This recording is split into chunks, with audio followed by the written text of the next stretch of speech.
नमस्कार, आप देख रहे हैं न्यूज 18। मैं हूं आपके साथ मेनका चौधरी। इधर राहुल गांधी भारत जोड़ो यात्रा पार्ट 2 पर हैं, लेकिन इस यात्रा से उन्हें फायदा कम नुकसान ज्यादा हो रहा है।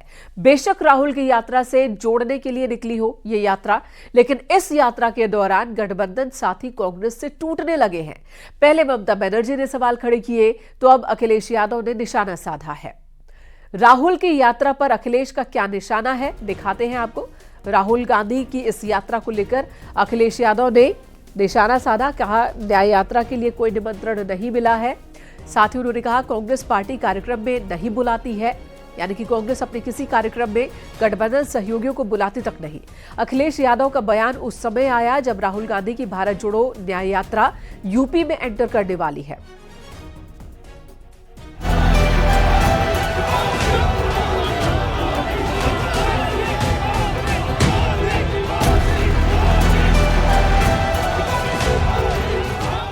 गठबंधन टूट रहा है। राहुल गांधी भारत जोड़ने निकले हैं, साथी अलग हो रहे हैं। राहुल गांधी मोहब्बत की दुकान खोल रहे हैं और उस अभियान को आगे बढ़ा रहे हैं जिससे विपक्ष का दूर दूर तक वास्ता नहीं। देश को जोड़ना है, सबको एक साथ लाना है और पूरे देश में ये जो नफरत का बाजार इन लोगों ने खोल रखा है उसको बंद करना है और मोहब्बत की लाखों दुकानें खोल ली है। कि जमीन की रक्षा कांग्रेस पार्टी करती है और करती रहेगी। राहुल गांधी सबको एक साथ लाने का वादा कर रहे हैं, लेकिन उनकी इस यात्रा से अपने ही दूर हो चुके हैं। ममता बनर्जी इसलिए खफा हैं क्योंकि उन्हें भारत जोड़ो न्याय यात्रा का न्योता नहीं मिला, और अखिलेश यादव इसलिए नाराज हैं क्योंकि राहुल गांधी ने उन्हें यात्रा में शामिल होने के लिए बुलावा तक नहीं भेजा। और यही वजह है कि अब विपक्ष के बड़े बड़े नेता राहुल गांधी के साथ कांग्रेस से दूरी बना चुके हैं। आप भारत जोड़ो यात्रा में शामिल होंगे? देखिए, मुश्किल तो ये है कि कई बड़े आयोजन होते हैं, बड़े कार्यक्रम होते हैं, हम लोगों को निमंत्रण ही नहीं मिलता, तो अपने आप क्या मांगे हम निमंत्रण। যারা কোনোদিন চায়ের দোকানে বসেই নি, চা বানাতে জানেই না, বাচ্চাদের আদর করেই নি, শিশু বলতে কি বোঝেই না, বিড়ি বাঁধতে জানেই না, কোনোদিনও বিড়ির বদলে অন্য কিছু হয়তো খায়, খেতেই পারে। আমাদের গ্রামীণ লোকেরা অনেকে বিড়ি খায়। राहुल भले ही भारत जोड़ने निकले हों, लेकिन उनकी इस यात्रा के बीच ही गठबंधन टूटने लगा है। तो दूसरी तरफ राहुल के उस अवतार पर भी निशाना साधा जा रहा है जिसमें वो झारखंड के देवघर में पूजा करने पहुंचे थे। इस पर मुख्तार अब्बास नकवी ने कहा, राहुल गांधी न घर के हैं और न घाट के।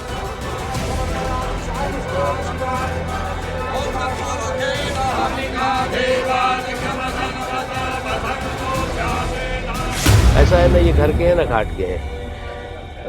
अब पहले आप इन्होंने जो है वो अपने आप को सेकुलरिज्म का सियासी सूरमा दिखाने की कोशिश की। रूम में टोपी, रोड पे तिलक का जो है वो तांडव किया, माहौल बनाया, नाटक किया।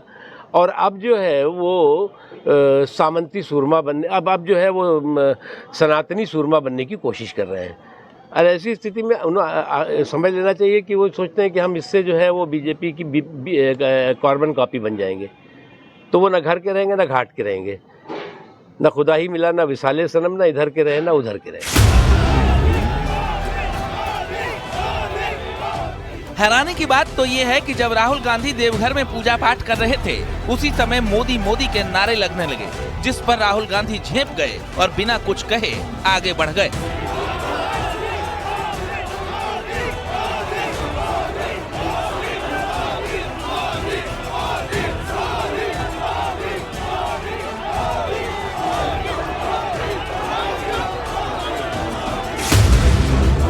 यानी राहुल गांधी की इस यात्रा के अब अलग अलग रंग दिखने लगे हैं, क्योंकि एक तरफ गठबंधन सहयोगी इस बात से नाराज हैं कि उन्हें यात्रा के लिए न्योता नहीं मिला, तो दूसरी तरफ जनता इस बात से कंफ्यूज है कि राम विरोधी राहुल गांधी मंदिर में क्या कर रहे हैं। और इसी आपाधापी के बीच अब भारत न्याय यात्रा उत्तर प्रदेश में एंटर होने वाली है, जहां अखिलेश यादव स्वागत के लिए तैयार खड़े हैं।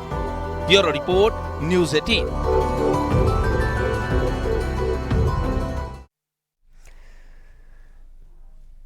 और इसी बीच बीजेपी से जुड़ी बड़ी खबर, बीजेपी के राष्ट्रीय अध्यक्ष जेपी नड्डा को यूपी से राज्यसभा भेजा जा सकता है। आपको बता दें, बीजेपी के राष्ट्रीय अध्यक्ष जेपी नड्डा हिमाचल प्रदेश से राज्यसभा के सदस्य हैं। उनका कार्यकाल जल्द ही खत्म होने वाला है और ऐसे में हिमाचल प्रदेश में केवल एक सीट पर राज्यसभा का चुनाव होना है। हिमाचल में संख्या बल की अगर बात की करें तो इस आधार पर कांग्रेस के विधायकों की संख्या ज्यादा है। यही वजह है कि बीजेपी जेपी नड्डा को यूपी से राज्यसभा का उम्मीदवार बनाकर सवर्णों को साधने का संदेश भी देने की कोशिश कर सकती है। और यूपी में 10 सीटों पर राज्यसभा के लिए चुनाव होना है। राज्यसभा उम्मीदवार 10 सीटों पर, बीजेपी के विधायकों की संख्या यूपी में ज्यादा है और जाहिर सी बात है इन सीटों पर बीजेपी के ज्यादा विधायकों की जीतने की उम्मीद है। बीजेपी में यूपी से इन नामों की चर्चा है। कौन कौन से नाम है आपको बता दें।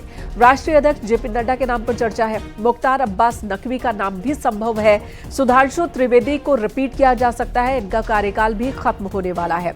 ब्रिज बहादुर, बीजेपी प्रदेश उपाध्यक्ष दिनेश चंद्र शर्मा, वहीं बीजेपी प्रदेश उपाध्यक्ष रामचंद्र कन्नौजिया, प्रदेश अध्यक्ष एससी मोर्चा नीलम सोनकर, प्रदेश उपाध्यक्ष बीजेपी कवि कुमार विश्वास का नाम भी चर्चा में है कि बीजेपी की ओर से कवि कुमार विश्वास के नाम को भी आगे बढ़ाया जा सकता है।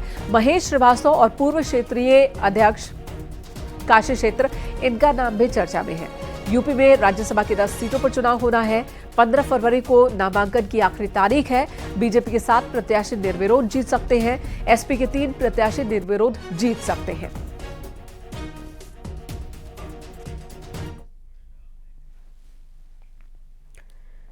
योगी सरकार अब तक का सबसे बड़ा बजट पेश करने जा रही है। बजट में लोकसभा चुनाव की झलक देखने को मिल सकती है।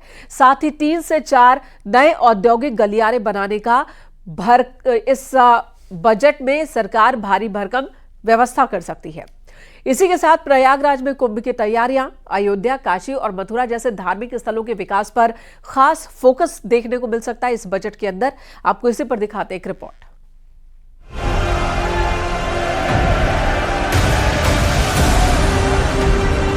उत्तर प्रदेश में विकास को रफ्तार देने वाली योगी सरकार भारी भरकम बजट पेश करने वाली है, जो इतिहास में सरकार का सबसे बड़ा बजट माना जा रहा है। ये बजट इसलिए भी खास है क्योंकि 2024 चुनावी साल है। ऐसे में महिला किसान नौजवान पर फोकस रहने वाला है। 7 लाख करोड़ से ज्यादा का हो सकता है बजट। बजट में मेट्रो विस्तार को लेकर प्रावधान संभव। प्रयागराज कुंभ के लिए हो सकता है भारी बजट। बजट में किसानों को ध्यान में रखा जाएगा। रोजगार के अवसर बढ़ाने पर रहेगा फोकस। बजट में नए औद्योगिक गलियारे भी संभावित। इंफ्रास्ट्रक्चर और शिक्षा पर भी हो सकता है जोर। दरअसल योगी सरकार कल 8वां बजट पेश करने जा रही है, जो करीब 7 लाख करोड़ से ज्यादा का है। योगी सरकार का यह बजट किसान, गरीब, नौजवान समेत सभी तबके को फायदा पहुंचाने वाला बजट होगा। इसमें उत्तर प्रदेश के विकास को खास ध्यान रखा जाएगा, चाहे वो आध्यात्मिक नगरिया हो या उत्तर प्रदेश का औद्योगिक विकास हो। इन सभी मुद्दों को ध्यान में रखते हुए योगी सरकार कल 7 लाख करोड़ से ज्यादा का बजट पेश करने जा रही है और लोकसभा चुनाव से पहले ये बजट काफी हद तक उत्तर प्रदेश के विकास को समर्पित होगा। विकास के लिए प्रतिबद्ध योगी सरकार अपने भारी भरकम बजट में हर क्षेत्र के लिए बहुत कुछ लाने वाली है, जिससे शिक्षा और स्वास्थ्य के अलावा पर्यटन और कुंभ पर भी फोकस रहने वाला है। बजट प्रदेश के चतुर्मुखी विकास में सहायक सिद्ध होगा। महिलाओं को आगे बढ़ाने वाला होगा और नौजवानों को आगे बढ़ाने वाला होगा। किसान हमारे मुख्य एजेंडे में है और उत्तर प्रदेश के इंफ्रास्ट्रक्चर को और गति प्रदान करने वाला बजट होगा। भारतीय जनता पार्टी माननीय मोदी जी की अगुवाई में गरीब कल्याण योजनाओं के माध्यम से जन जन में अपना भरोसा लगातार आगे बढ़ा चुकी है और हम ये बात कह सकते हैं 22 जनवरी में अयोध्या प्रभु रामलला के पदार्पण के बाद कि उत्तर प्रदेश में पूरी तरह से माहौल भगवामय है और सभी सीटों पर भारतीय जनता पार्टी जीतेगी। इन सब के अलावा हाल ही में बने अयोध्या के राम मंदिर और काशी मथुरा जैसे धार्मिक स्थलों के विकास पर फोकस रहने के आसार हैं। अयोध्या को पर्यटन हब बनाने की कोशिश है। काशी मथुरा के विकास पर फोकस रहेगा। धार्मिक स्थलों के लिए खास रहने वाला है बजट। नए औद्योगिक गलियारे बनाने पर भी फोकस रहने वाला है। यूपी के भारी भरकम बजट में लोकसभा चुनाव की झलक देखने को मिल सकती है, क्योंकि बीजेपी का दावा सभी 80 लोकसभा सीटों पर जीतने का है। ऐसे में चुनाव से ठीक पहले योगी सरकार का बजट काफी खास होने वाला है। Bureau report, news 18।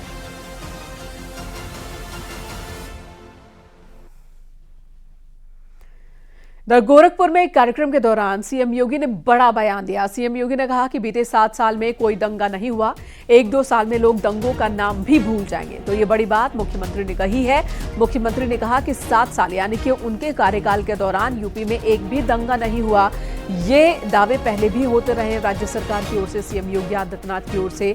साथ ही सीएम ने यह भी भरोसा दिलाया है कि अगले 1-2 साल में दंगों का नाम भी भूल जाएंगे कि यूपी में कभी कोई दंगा होता भी है। और इसी कार्यक्रम के दौरान सीएम योगी आदित्यनाथ ने यह भी बताया कि किस तरह से उत्तर प्रदेश को बीमारू राज्य की कैटेगरी से बाहर निकाला गया है और इसके लिए काफी कोशिश हुई है ताकि डेवलपमेंट पे काम हो सके, निवेश आ सके, लोगों को रोजगार मिल सके। लगता है कि अगले 1-2 वर्ष के अंदर लोग दंगों का नाम ही भूल जाएंगे, यानी दंगा मुक्त प्रदेश, एक सुरक्षित प्रदेश, एक बेहतर मॉडल सुरक्षा का प्रदेश के अंदर आज दिया गया है। गोरखपुर में रोजगार मेले में 40,000 से ज्यादा युवाओं को नौकरी मिली। सीएम योगी ने नियुक्ति पत्र बांटा। मुख्यमंत्री ने कहा कि जिन लोगों को रोजगार नहीं मिला है वो निराश न हो, उन्हें भी रोजगार मिलेगा। मुख्यमंत्री ने कहा कि यूपी के युवाओं की विदेशों में डिमांड है। इजराइल 1200 लोगों का चयन करना चाहता है, लेकिन 5000 युवाओं का चयन हुआ है अभी तक। सीएम योगी ने कहा कि यूपी में हर क्षेत्र में तेज गति से विकास हो रहा है। बहुत जल्द यूपी की अर्थव्यवस्था देश में नंबर 1 हो जाएगी। छठी से लेकर छठी अर्थव्यवस्था से उभर करके बीमारू राज्य की श्रेणी से उभर करके आज देश की नंबर 2 की अर्थव्यवस्था बन चुका है और अगले 5 साल का लक्ष्य यूपी को देश की अग्रणी अर्थव्यवस्था के रूप में स्थापित करना है। इसमें आप सभी युवाओं की बड़ी भूमिका होगी और मैं इसीलिए सभी इंस्टीट्यूशन से कहूंगा, प्रदेश भर के जितने भी हमारे ITI हैं, पॉलिटेक्निक हैं, इंजीनियरिंग कॉलेजेज हैं, विश्वविद्यालय हैं या महाविद्यालय हैं, वे युवाओं की स्किल मैपिंग भी करें। देखें युवा में क्या क्षमता है, क्या कर गुजरने की उसकी आगे की प्रवृत्ति है, कैसे वो आगे काम कर सकता है, कैसे उसको गाइड किया जा सकता है। राष्ट्रीय शिक्षा नीति इस दिशा में आपके लिए मंच का काम करेगी, एक नया प्लेटफॉर्म का काम करेगी, क्योंकि इसमें परंपरागत पाठ्यक्रम के साथ साथ आपको किसी एक ऐसे पाठ्यक्रम को जब आप अपने महाविद्यालय से, अपने कॉलेज से या अपने किसी भी संस्थान से बाहर निकलेंगे तब आपको किसी के पास हाथ फैलाने की, बल्कि आप जब जाएंगे तब आपके पास अपनी जॉब होगी या अपने पैरों पर खड़ा होने की सामर्थ्य होगी। कुशल और योग्य युवाओं की आवश्यकता है अलग अलग फील्ड में। तो मैंने तब व्यावसायिक और कौशल विकास विभाग से कहा, मैंने कभी ये काम करो कि उन सभी संबंधित एम्बेसी से संपर्क करो, और विभाग ने इजराइल से, रूस से, जर्मनी के साथ और अन्य देशों के साथ संवाद स्थापित किया। जब उनसे संपर्क हुआ, संवाद हुआ, यद्यपि इजराइल की टीम जब आई तो पहले, क्योंकि यूपी के अंदर तो पहली बार इस प्रकार की टीमें आ रही थी, उनका अनुभव पहले बहुत अच्छा नहीं था अन्य जगहों पर। यूपी में जब आए, यूपी के नौजवानों के पोटेंशियल को और उनकी प्रतिभा को उन्होंने देखा। आए तो थे वहां की 1200 लोगों का चयन करेंगे, 5000 से अधिक युवाओं का चयन करके देखे गए। इजराइल में रहने की व्यवस्था फ्री, खाने की फ्री और लगभग 1.5 लाख रुपए महीना उनको अतिरिक्त वे लोग देते हैं। अब आप सोचिए, नौजवान ITI करके या कोई स्किल डेवलपमेंट से संबंधित कोर्स को करके 1.5 लाख रुपए महीना बैठे बैठे कमा ले तो क्या बुरा है क्या? 50,000 रुपए चलो उसका मान ले, उसका अपना स्वयं का खर्चा, 1 लाख रुपए तब भी बचेगा ना उसके परिवार के लिए। घर में खुशहाली आएगी ना, और केवल उसके घर में नहीं खुशहाली आएगी, पूरे गांव में आएगी, पूरे प्रदेश में खुशहाली आएगी, पूरे देश में खुशहाली आएगी। यहां रुकेंगे एक ब्रेक के लिए, खबरों का सिलसिला जारी है।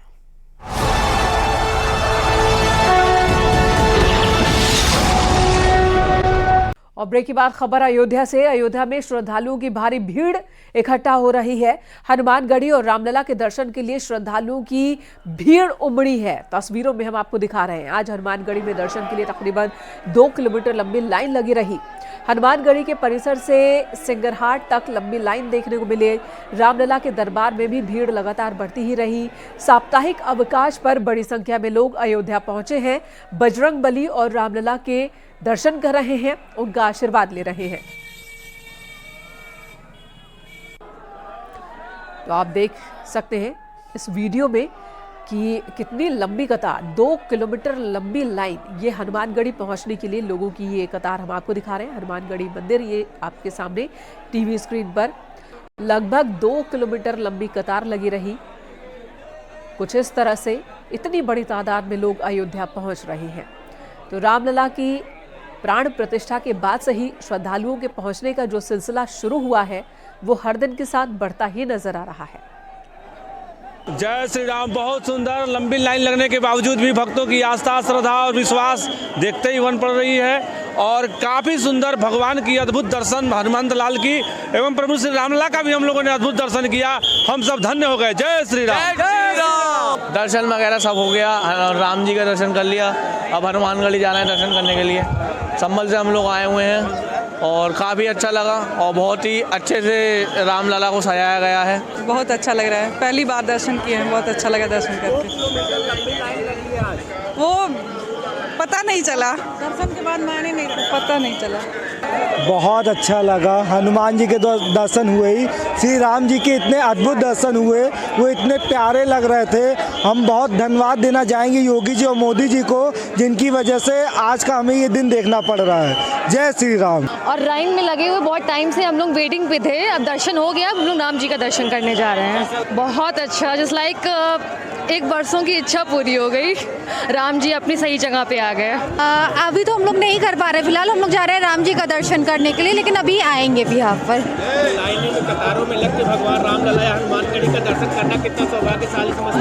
बहुत इट्स कम ट्रू कि मतलब कि राम मंदिर फिर से बन रहा है हमारा, कि हम लोग बहुत अच्छी न्यू जनरेशन में कि हमारा राम मंदिर बनते हुए हम देख रहे हैं। इधर श्रृंगार गौरी मामले पर याचिका दायर करने वाली 2 महिलाएं सीता साहू और मंजू व्यास आज अयोध्या पहुंची। काशी में व्यास जी के तहखाना पर शुरू हुई पूजा पाठ को लेकर तपस्वी छावनी पर हवन पूजन हुआ और इसी के साथ रामलला के दर्शन कर रामलला से उन्होंने आशीर्वाद भी लिया। ये 2 महिलाएं उन 5 महिलाओं में शामिल जिन्होंने श्रृंगार गौरी में नियमित पूजा के लिए याचिका दाखिल की थी और जिनकी ये लड़ाई अब रंग लाती हुई नजर आ रही है। अदालत की ओर से पूजा का अधिकार मिल गया है हिंदू पक्ष को व्यास जी के तहखाने में, और इस फैसले के बाद काशी में व्यास जी के तहखाने में पूजा अर्चना करने के बाद, वहां पर भगवान के दर्शन करने के बाद आज ये अयोध्या पहुंची, जहां पर इन्होंने हवन पूजन का आयोजन किया। उस हवन पूजन में शामिल हुई हैं। तपस्वी छावनी में हवन पूजन का आयोजन किया गया था, जहां पर ये वादिनी महिलाएं भी पहुंची हैं जो ज्ञानवापी केस में वादिनी है।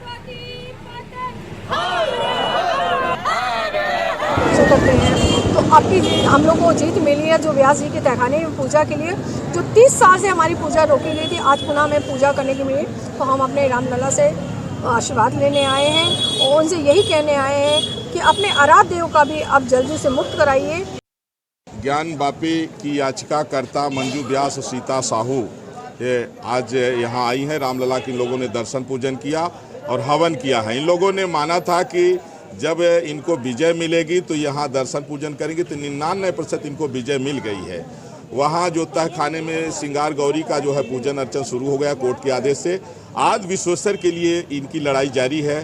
तो आज इन लोगों ने संकल्प लिया है कि जल्द से जल्द मुक्तिदाता को भी मुक्ति मिले और आज विश्वेश्वर का पूजन अर्चन शुरू हो, नंदी की तपस्या पूर्ण हो। बहुत दिनों से नंदी प्रतीक्षा में है।